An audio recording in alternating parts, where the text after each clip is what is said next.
আজ গেছিলাম সপ্তাহে শপিং করতে। তো সপ্তাহে যে মাসকাবারি শপিং হয় সেগুলো, আর বিশেষ করে আমারও কয়েকটা জিনিস নেওয়ার ছিল, ওটস, ড্রাই ফ্রুটস, এইগুলো আমারও শেষ হয়ে গেছিলো, কারণ আমরা এগুলো খাই বেশিরভাগ।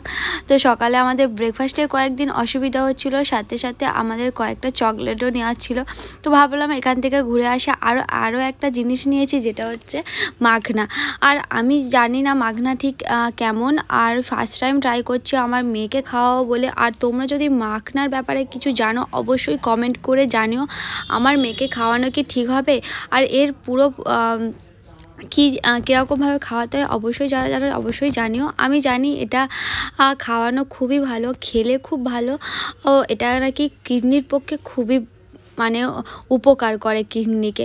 তো যাই হোক, তো ওটা নিয়েছি। তো নেওয়ার পর আর এই স্মার্ট বাজারে গিয়ে আমাদের দুজনের মধ্যে খুবই ঝগড়া হয়ে গেছিলো, কারণ এখানে দেখো একটা জিনিস নিয়ে ঝগড়া হচ্ছিলো, সেটা তোমাদেরকে দেখাবো। আর এখানে দেখো টক দই, আমার মশলাপাতি, কয়েকটা জিনিস শেষ হয়ে গেছিলো।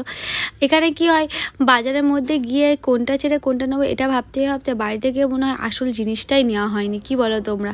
আর এটা এত সুন্দর দেখতে, আমার নিতে ইচ্ছা হচ্ছিলো কিন্তু নিইনি। তো তারপর আমার মেয়ে কান্নাকাটি করছিল, ওকে একটা আমুলের জুস ধরিয়ে দিয়েছি, দিতে গিয়ে সে পুরো গা ময় জামাটা নষ্ট করে দিল।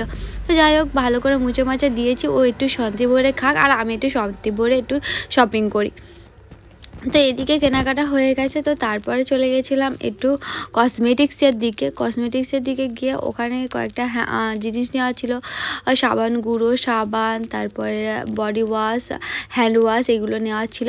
তো নিলাম। তো এখানে এই ঝগড়াটা এই জন্য হচ্ছিলো, বললাম হ্যান্ড ওয়াশ আমি বাই ওয়ান গেট ওয়ানটা নিই, ও বলছে না নেবো না, এই নিয়ে ঝগড়া। তো তারপরে আমি বেরিয়ে চলে এসেছি, বলি যেটুকুনো নেওয়া আছে ওটুকুনো থাক। আর এখানে দেখো আমি সব কিছু নিয়ে নিয়েছি, আর মাখনাটা অবশ্যই স্পেশালি নিয়েছি, ওকে আমার মেয়েকে খাওয়াবো বলে। কেমন হবে জানি না, আর আমি অবশ্যই ট্রাই করব। আর তোমরা যদি জানো এর বিষয় নিয়ে তো অবশ্যই কমেন্ট করে জানিও। তো